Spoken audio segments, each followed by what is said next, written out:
The intense search for someone who shot a woman in Fort Worth this afternoon has just been called off. Police have been in a Fort Worth neighborhood since early this afternoon looking for that shooter. Fox 4's Brandon Todd's been there for several hours. He's got the late developments.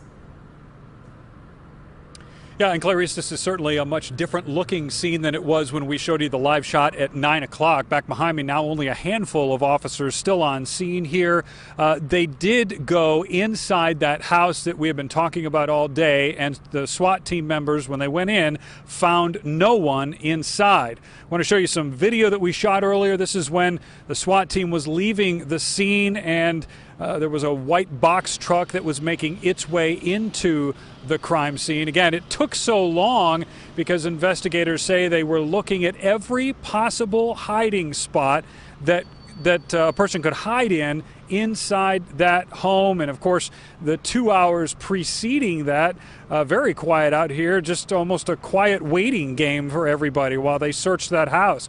Fort Worth police say it all started this afternoon with a fight at a different location, and that fight spilled over here to the 5300 block of Whitten. A woman was shot, transported to JPS in critical condition. Shortly after 4 o'clock, a team of zero-tolerance tactical officers arrived. They moved in with rifles, shouting commands to the people inside the house to come out with their hands up. No success there. Less than an hour later, SWAT arrived. Reporters, photographers, onlookers, we were all moved back away from the scene. And just before 6 o'clock, 2 women were brought out, both of them handcuffed with zip ties for their own safety. And minutes later, those women, who are not suspects, were uncuffed and assisting a police negotiator. Those who live on that street very frustrated this afternoon. They've been kept away from their homes for hours. I'm just glad I wasn't here. Thank God, and hey, man, I'm concerned about whoever or whatever happened, but I'm just trying to get home. Everybody just stay out the way. They wouldn't let you go back to your house? Let you go, they ain't letting you go nowhere. You can't move. Yellow tape everywhere, you can't go nowhere.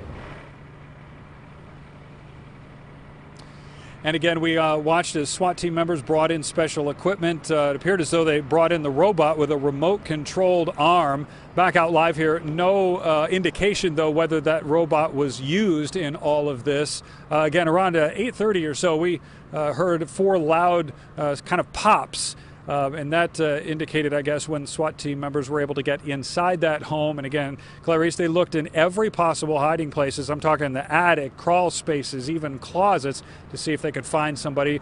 The only update so far that we have on the woman who was shot is that she was transported in critical condition. She had potentially life-threatening injuries, but we were told by investigators that detectives were able to at least at some point talk to her and try and maybe get her side of what all happened here. Clarice. Very fluid situation out there, Brandon. You and your photographer did really good coverage today under a situation that was had you moving around a lot. So thanks for the information. Brandon Todd, live tonight.